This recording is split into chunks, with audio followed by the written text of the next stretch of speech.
नमस्कार साथियों, स्वागत और अभिनंदन आप सभी का। आज की अपनी क्लास है राजस्थान के प्रतीक चिन्ह के बारे में आज अपन डिस्कस करेंगे। और जितने भी मोस्ट इंपोर्टेंट क्वेश्चंस है जो कि विगत परीक्षाओं में पूछे गए हैं और आरबीएससी प्लस एनसीईआरटी पर आधारित अपन इनकी व्याख्या सहित जो है चर्चा करेंगे। और सभी के सभी प्रश्न आपके एग्जाम के पॉइंट ऑफ व्यू से इंपॉर्टेंट रहने वाले हैं। ठीक है, क्लास साथियों ज़्यादा बड़ी नहीं होगी, 20 मिनट 15 या 20 मिनट के रहने वाले हैं, तो क्लास को पूरी देखना। इस क्लास में आपका प्रतीक चिन्ह से संबंधित कोई भी जो डाउट है वो नहीं रहेगा। ठीक है, चलिए अब बात करते हैं अपन प्रश्नों की। अपना जो पहला प्रश्न है कि राजस्थान का स्थापना दिवस मनाया जाता है। अब देखिए साथियों, राजस्थान का जो स्थापना दिवस है वो कब मनाया जाता है यह आपको बताना है। ठीक है, तो राजस्थान का जो स्थापना दिवस है वो मनाया जाता है 30 मार्च को मनाया जाता है। ठीक है, यानी कि इसका जो मनाना कब से प्रारंभ हुआ था, 30 मार्च 1949 से इसको मनाना प्रारंभ हुआ था। ठीक है, अब आप मेरे साथ साथ बोलिएगा ताकि आपका रिवीजन जो है वो अच्छे से होता है। ठीक है, जब आप साथ के साथ बोलते हो या फिर आगे आगे आंसर देते हो तो आपका जो रिवीजन है वो अच्छा हो जाता है। ठीक है, चलिए अब ये कब से मनाना प्रारंभ हुआ, 30 मार्च 1949 से। उस दिन क्या हुआ था, वृहत राजस्थान नामक संघ का क्या हुआ था, निर्माण हुआ था। ठीक है, वृहत राजस्थान संघ का जो है इस दिन निर्माण होता है। इसी दिन से राजस्थान दिवस मनाया जाता है। ठीक है, ध्यान रखना। अगला प्रश्न देखिए अब, राजस्थान का राज्य पक्षी कौन सा है। राज्य पक्षी की अपन बात करेंगे तो राजस्थान का राज्य पक्षी है साथियों गोडावण। ठीक है, गोडावण राज्य पक्षी। अगर इसे दर्जा कब दिया गया था, तो दर्जे की अगर बात करें तो सन 1981 के अंतर्गत इसको राज्य पक्षी का दर्जा दिया गया था। अगर अपन बात करें साथियों इसके वैज्ञानिक नाम की, ठीक है, वैज्ञानिक नाम कौन सा है ये आपको ध्यान में रखना है, क्योंकि यह तो वेरी वेरी मोस्ट प्रश्न है जो हर एग्जाम में पूछा जाता है। ठीक है, तो इसका जो वैज्ञानिक नाम है वो है कैरियोटिस नाइग्रिसेप। ठीक है, क्या नाम है, कैरियोटिस नाइग्रिसेप जो है इसका वैज्ञानिक नाम है। यह आपको विशेष तौर से इसका ध्यान में रखना है। ठीक है, अब बात करते हैं इसकी जो इसका जो हिंदी भाषा में क्या नाम है। देखिए हिंदी भाषा में इसको अपन किस नाम से जानते हैं, तो हिंदी भाषा में इसको अपन सोहन चिड़िया के नाम से जानते हैं।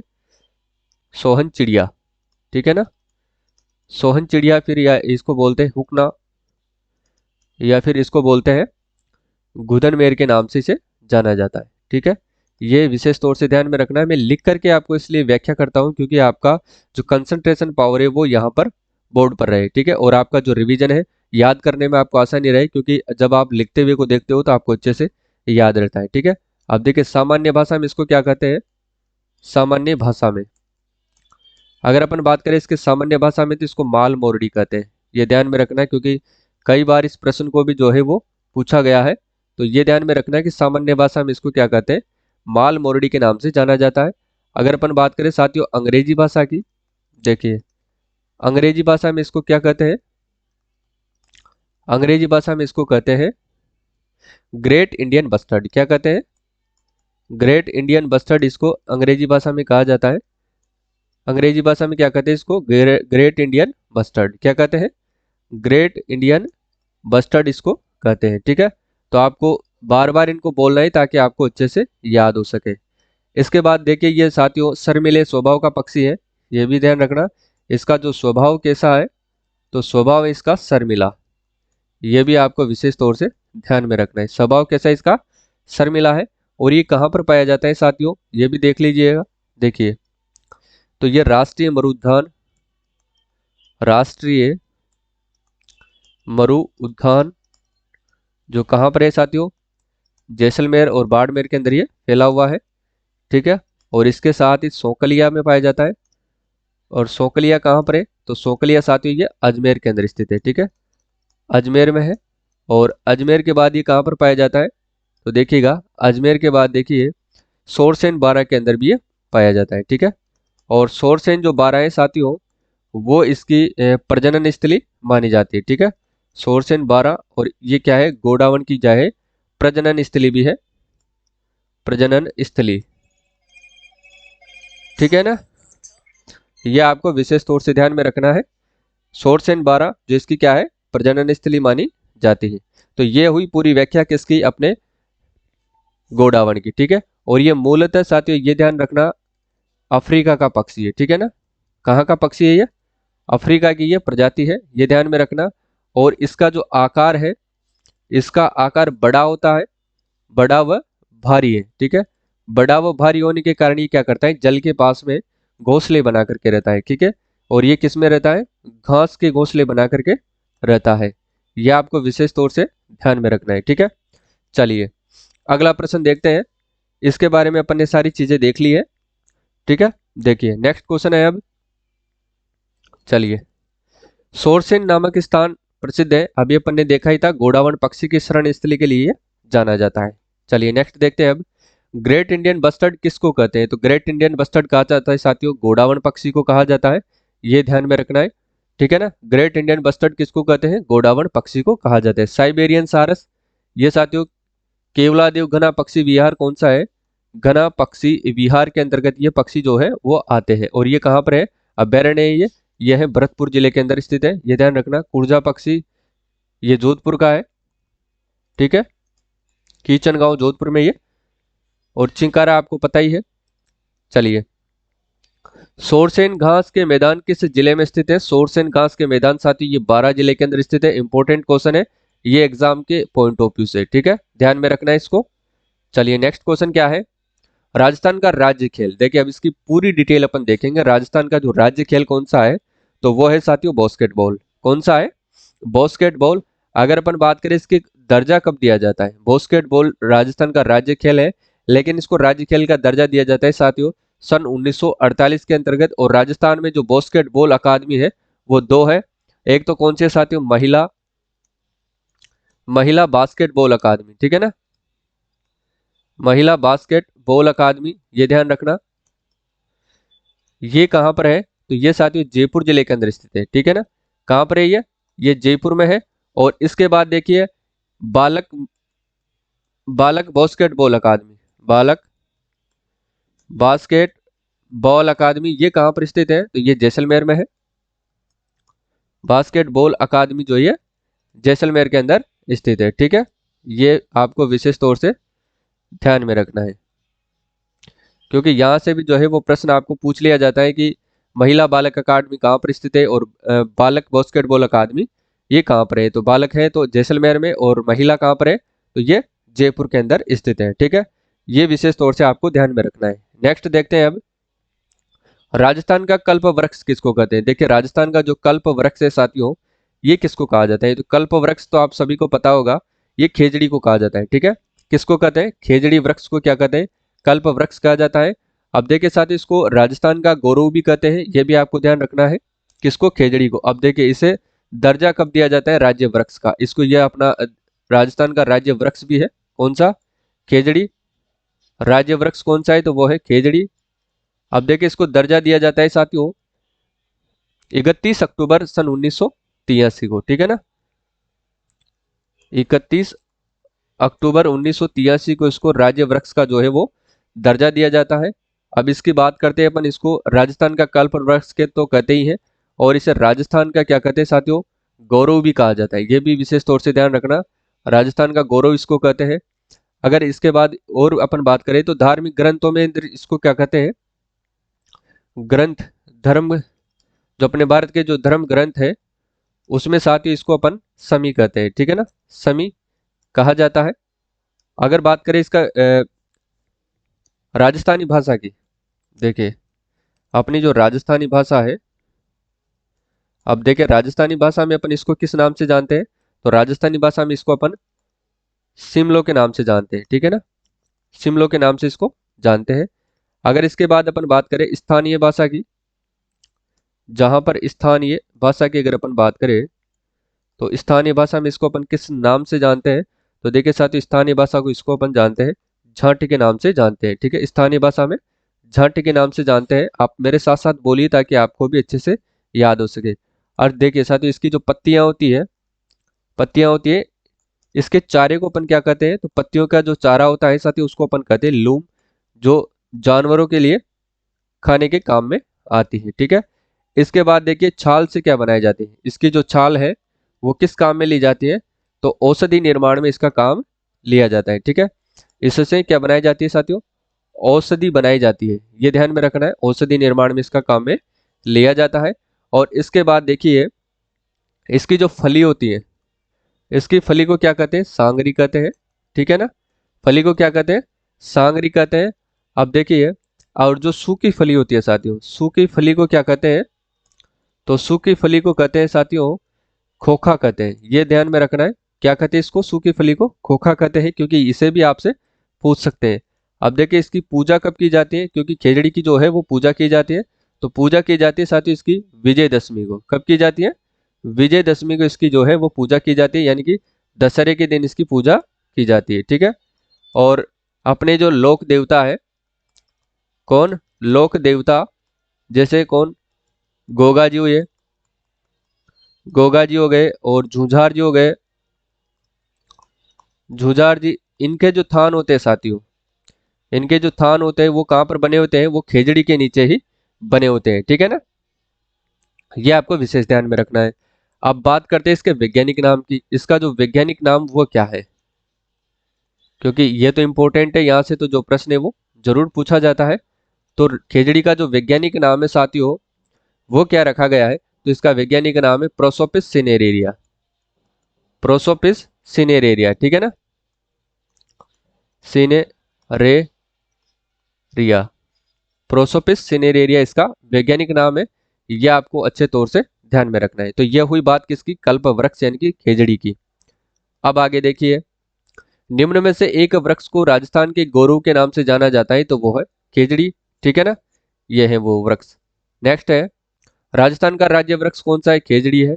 अभी अपन ने सारी डिटेल इसकी देख ली है। तो इसको दर्जा दिया गया था साथियों 1983 को, यानी कि 31 अक्टूबर 1983 को। और इसको क्या कहते हैं, राज्य वृक्ष है, इसको राजस्थान का गौरव भी कहते हैं, ये ध्यान में रखना है। और इसको कल्प वृक्ष भी कहते हैं, ये भी आपको ध्यान में रखना है, ठीक है।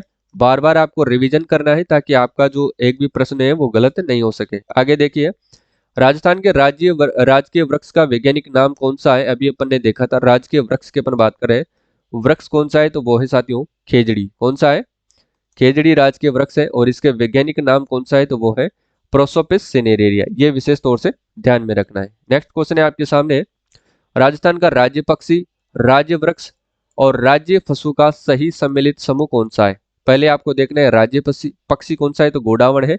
इसमें देखिएगा यहाँ पर भी गोडावण है और यहाँ पर भी गोडावण। इसके बाद देख रहे हैं वृक्ष तो है खेजड़ी, और राज्य पशु कौन सा है, तो वो है, पशु की बात करेंगे तो वो है चिंकारा, ठीक है।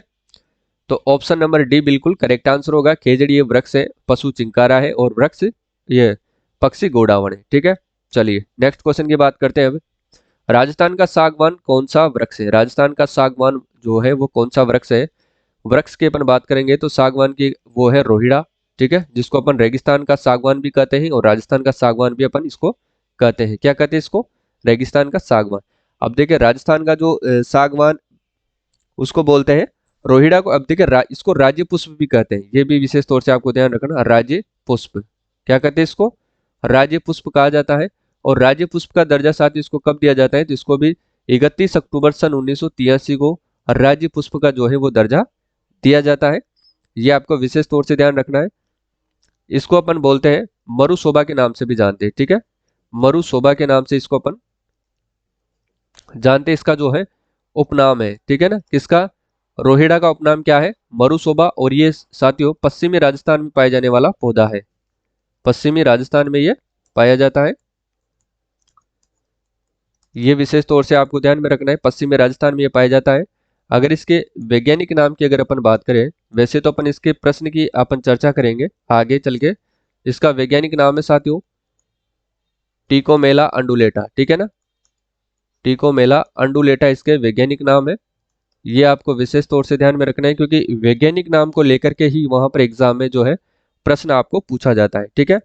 और इसका जो उपयोग है साथियों वो किस में काम में लिया जाता है, उपयोग की अगर अपन बात करें तो फर्नीचर में, फर्नीचर में इसका उपयोग लिया जाता है। और औषधि निर्माण में इसको काम में लिया जाता है, ठीक है, औषधि निर्माण में भी इसका जो है उपयोग किया जाता है। यह भी आपको विशेष तौर से ध्यान में रखना है। रेगिस्तान का सागवान इसको कहते हैं, मरुशोभा इसका उपनाम है, राज्य पुष्प का दर्जा इसको 31 अक्टूबर 1983 को दिया गया था।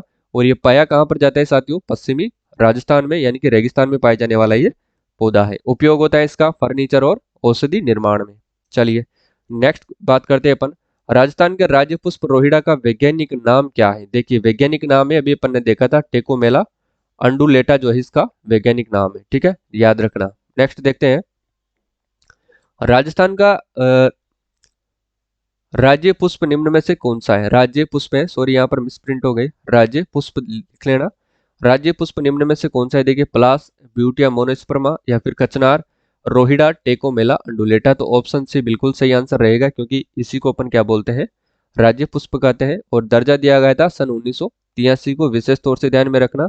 वैज्ञानिक नाम है इसका टिकोमेला अंडुलेटा, ठीक है। इसको रेगिस्तान का सागवान भी कहते हैं और राजस्थान का सागवान भी इसको कहा जाता है। इसका निर्माण साथियों फर्नीचर व औषधि निर्माण में किया जाता है। इसका उपनाम मरुशोभा है, ये विशेष तौर से आपको ध्यान में रखना। और राजस्थान के पश्चिमी भाग में यह पाया जाता है। चलिए राजस्थान का राज्य पशु कौन सा है? राज्य पशु की अपन बात कर रहे हैं।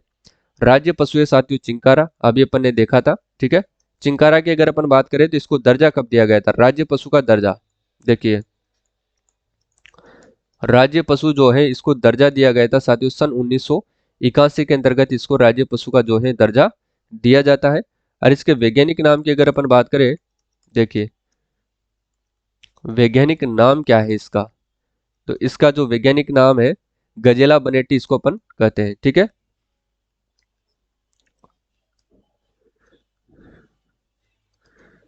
वैज्ञानिक नाम है साथियों इसका गजेला बनेटी इसको कहा जाता है, ठीक है।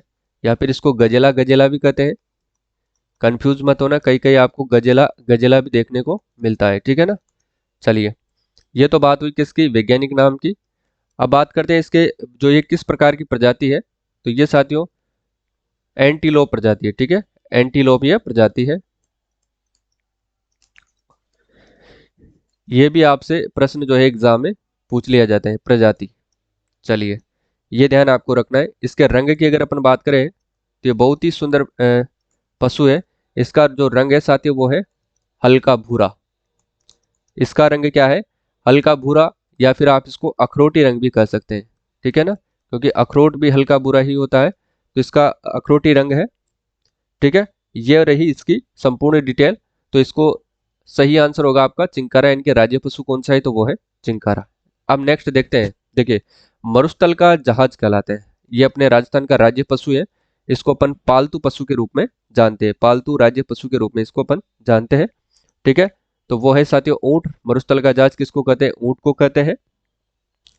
इसका वैज्ञानिक नाम आपको पता होगा, वैज्ञानिक नाम क्या है इसका? देखिए वैज्ञानिक नाम की अगर अपन बात करें, वैज्ञानिक नाम इसका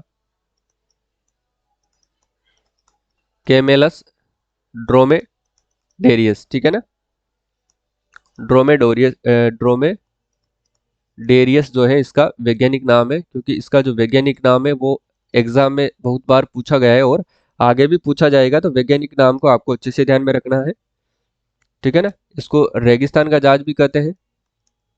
रेगिस्तान का जहाज बोलो या फिर मरुस्थल का जहाज बोलो, बात एक ही है, मरुस्थल का जहाज है। इसके बाद देखिए साथियों जो ऊंट पालक जाति होती है वो कौन सी होती है? ऊंट पालक जाति की अगर अपन बात करें, ऊंट पालक जाति, तो वो है साथियों रेबारी। ऊंट पालक जाति कौन सी है? तो वो है साथियों रेबारी, जिसको अपन राइका भी कहते हैं, ठीक है ना। ऊंटों के देवता कौन है साथियों बताइए? ऊंट के देवता है पाबूजी। ये तो हर एग्जाम में प्रश्न पूछा जाता है कि ऊंटों के देवता पाबूजी है, ठीक है। जब ऊंट बीमार हो जाते हैं तो किसकी फट सुनाई जाती है? पाबूजी की फट है वो बाची जाती है, ठीक है। और इसका जो बच्चा होता है साथियों, ऊंट का जो नवजात शिशु होता है, नवजात शिशु होता है या फिर बच्चा होता है, नवजात जो बच्चा है वो क्या कहलाता है? तो वो साथियों उसे अपन कहते हैं टोरडी के नाम से जानते हैं, ठीक है। तो ये आपको विशेष तौर से ध्यान में रखना है। केंद्रीय शुष्क क्षेत्र अनुसंधान संस्थान स्थित है, तो ये जोधपुर के अंदर स्थित है, याद रखिएगा। केंद्रीय शुष्क अनुसंधान संस्थान की बात करें तो ये जोधपुर में है। केंद्रीय भेड़ और ऊन अनुसंधान संस्थान कहाँ पर है? तो ये अविका नगर टोंक केंद्र है, ठीक है। केंद्रीय भेड़ ऊन अनुसंधान संस्थान, ठीक है, केंद्रीय भेड़ और ऊन अनुसंधान संस्थान है, ये अविका नगर टोंक के अंदर स्थित है, याद रखिएगा। राष्ट्रीय सरसों अनुसंधान केंद्र साथियों सेवर भरतपुर में है, याद रखना है। राष्ट्रीय सरसों अनुसंधान केंद्र सेवर भरतपुर के अंदर ये स्थित है, ठीक है। राष्ट्रीय ऊंट अनुसंधान केंद्र कहाँ पर स्थित है, तो जोहड़बीड़ बीकानेर के अंदर ये स्थित है, ठीक है। राष्ट्रीय ऊंट अनुसंधान केंद्र जोहड़बीड़ बीकानेर। अगला देखिए, शुष्क अनुसंधान संस्थान कहाँ पर है, तो ये जोधपुर में है। शुष्क वन अनुसंधान संस्थान जोधपुर के अंदर स्थित है। अगला देखिएगा, राष्ट्रीय बीज मसाला अनुसंधान केंद्र कहाँ पर है, तो ये तबीजी अजमेर के अंदर स्थित है, ठीक है। इसी प्रकार से आपको पूछे जाएंगे साथियों, ठीक है। स्थापना वगैरह तो बहुत कम पूछा जाता है, तो आप इनके जो है डिस्ट्रिक्ट का नाम याद रखिएगा कि कहाँ पर इनकी स्थापना की गई है। तो बीज मसाला अनुसंधान केंद्र तबीजी अजमेर के अंदर स्थित है। और राष्ट्रीय आयुर्वेद अनुसंधान संस्थान साथी जयपुर जिले के अंदर स्थित है। राष्ट्रीय आयुर्वेद अनुसंधान संस्थान जयपुर में स्थित है। और इसके बाद है कि ceramic power research and development centre कहाँ पर है, ceramic power research and development centre ये बीकानेर डिस्ट्रिक्ट के अंदर स्थित है, याद रखिएगा, इंपॉर्टेंट है। अगला देखिए, रिमोट सेंसिंग सेंटर कहाँ पर है, तो ये जोधपुर के अंदर स्थित है। रिमोट सेंसिंग सेंटर जोधपुर में है। अखिल भारतीय खजूर अनुसंधान केंद्र कहाँ पर है, तो ये बीकानेर जिले के अंदर स्थित है, याद रखना है, खजूर अनुसंधान केंद्र जो कि बीकानेर में है। और इसके बाद है कि राष्ट्रीय मरुस्थलीय बागवानी अनुसंधान केंद्र, राष्ट्रीय मरुस्थलीय बागवानी अनुसंधान केंद्र ये बीकानेर जिले के अंदर स्थित है, इसको भी आपको याद रखना है। अगला है राजस्थान कृषि विपणन अनुसंधान केंद्र, ये जयपुर में स्थित है। राजस्थान कृषि विपणन अनुसंधान केंद्र जो कि ये जयपुर में स्थित है। और जयपुर में कहाँ पर, दुर्गापुरा के अंदर स्थित है, ठीक है। अगला देखिए, केंद्रीय पशुधन प्रजनन फार्म, केंद्रीय पशुधन प्रजनन फार्म ये सूरतगढ़ श्री गंगानगर के अंदर स्थित है, याद रखिएगा, इंपॉर्टेंट को प्रश्न है। राजस्थान राजस्व अनुसंधान एवं प्रशिक्षण संस्थान कहाँ पर स्थित है, तो याद रखना ये अजमेर डिस्ट्रिक्ट के अंदर स्थित है, ठीक है। चलिए अगला देखिए, राजस्थान राज्य शैक्षिक अनुसंधान एवं प्रशिक्षण जो परिषद है ये उदयपुर डिस्ट्रिक्ट के अंदर स्थित है, इसको भी अच्छे से याद करना है, ये भी आपके एग्जाम के पॉइंट ऑफ व्यू से इंपॉर्टेंट है। अगला है राजस्थान कृषि अनुसंधान संस्थान कहाँ पर है, तो ये जयपुर डिस्ट्रिक्ट के अंदर स्थित है, ठीक है। कौन सा, राजस्थान कृषि अनुसंधान संस्थान जयपुर में है। अगला देखिए, सौर वेधशाला कहाँ पर है साथियों, इंपॉर्टेंट है, ये उदयपुर के अंदर स्थित है और फतेह सागर झील के अंदर स्थित है, ठीक है। अगला देखिएगा, राजस्थान पर्यटन विकास निगम, इसकी बात करें तो ये जयपुर में है। राजस्थान पर्यटन विकास निगम जयपुर में है। राजस्थान पर्यटन और यात्रा प्रबंधन संस्थान कहाँ पर है, पर्यटन और यात्रा प्रबंधन संस्थान ये भी जयपुर के अंदर स्थित है। और इसके बाद आता है कि पर्यटन प्रशिक्षण एवं उत्कृष्टता केंद्र जो कि उदयपुर जिले के अंदर स्थित है, ठीक है। पर्यटन प्रशिक्षण एवं उत्कृष्टता केंद्र उदयपुर के अंदर स्थित है, याद रखिएगा। अगला है माणिकलाल वर्मा आदिवासी अनुसंधान एवं सर्वेक्षण संस्थान जो कि उदयपुर जिले के अंदर स्थित है, कहाँ पर है, उदयपुर जिले के अंदर स्थित है। कौन सा, माणिकलाल वर्मा आदिवासी अनुसंधान एवं सर्वेक्षण संस्थान उदयपुर में स्थित है। अरबी फारसी शोध संस्थान की बात करें तो ये टोंक के अंदर स्थित है, ठीक है। अरबी फारसी शोध संस्थान टोंक जिले में स्थित है। और सरकारी सुअर फार्म कहाँ पर स्थित है साथियों, याद रखना ये अलवर डिस्ट्रिक्ट के अंदर स्थित है, ठीक है। एमएसएमई विकास संस्थान ये जयपुर में स्थित है। एमएसएमई विकास संस्थान जयपुर जिले के अंदर स्थित है। अगला देखिए, केंद्रीय ऊन विकास बोर्ड की बात करें तो केंद्रीय ऊन विकास बोर्ड साथियों जयपुर जोधपुर जिले के अंदर स्थित है, जोधपुर में स्थित है।